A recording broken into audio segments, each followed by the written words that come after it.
Hello, Stampin' friends.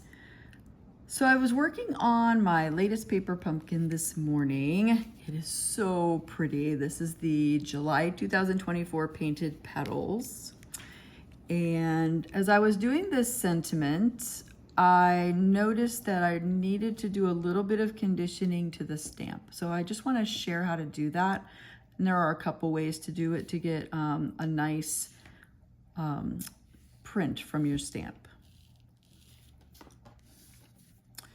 So in the instructions for this one, it says that we're going to use the stamp that says, "I'm so lucky to have you in my life." So I'm gonna go ahead and get that stamp.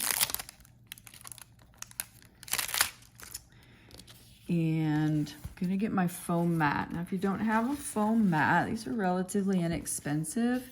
And when you're using a photopolymer stamp, you should either use a stack of copy paper or just a foam mat. And this is a really sturdy foam. It's not soft at all, but it does have just enough give so your stamp will stamp like it was a rubber stamp. So I'm gonna put this on my paper pumpkin block. Now this stamp will go, and I love this because they gave us actually shaped pop outs for our sentiments. But what I'm gonna do is I'm just gonna bring in a piece of white paper. And our Stampin' Spot this month is gray granite. So I'm just gonna ink that up really well. And then I'm going to stamp. And you see it's a little spotty. See, it didn't really get good coverage. That's because sometimes in the manufacturing of these photopolymer stamps, you just need to get a little bit of the top of the coating off of the stamp. So I'm gonna go ahead and I'm gonna clean this on my Stampin' Chamois. And then I'm gonna show you my go-to strategy, the first thing I always try. So I just rub my fingers on it to get a little dry. And now I'm gonna use a sand eraser. This is one's made by Mono, they're very inexpensive. And it's just a little bit of grit. You could also, I guess, use a light sandpaper, but this sand eraser is handy and I can just keep it with my craft stuff. So I'm just gonna very gently go over all the top parts of the stamp. Don't do this too hard. I have actually messed up one stamp doing this too hard. I learned my lesson. So now once you're done with that, you'll want to clean it. Now those little pieces of gritty sand can sometimes stay back. You can see them, they're right there coming off. So I usually will wash this under the sink, but for right now, I'm just gonna do it here. I'm gonna flip this over, do it again. And rub my fingers on it. A lot of people will rub this on their jeans if they're wearing jeans. So let's try it again. And sometimes I use several techniques until I get a nice stamp. Okay, let's see how this one looks. Okay,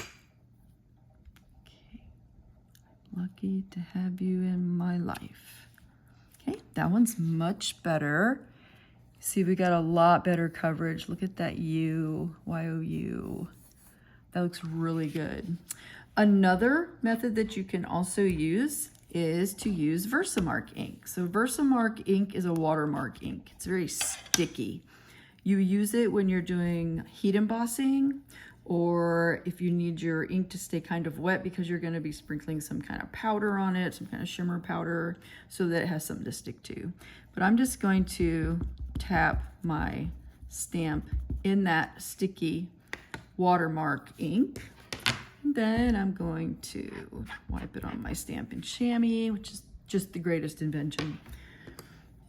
I love my Stampin' Chamois. And now I'm going to just wipe my fingers over, make sure it's nice and dry. And let's re-ink. Now you don't have to do this every time. Once you get your stamp conditioned, then it'll be fine. Oops, that's upside down. And we stamp. Ooh, getting better every time, aren't they? So that looks really good. So then we would be ready to put that for our paper pumpkin sentiment. By the way, they give you extras. If you're a Paper Pumpkin subscriber, you'll notice that when you get these blanks to stamp on, they always give you extras. And you should always, always, always do them on a spare sheet of paper. See, now that looks wonderful and it's ready to put on my card. So I hope that helps if you're having any issues with your photopolymer stamps not giving you a nice even stamp. Thanks for watching.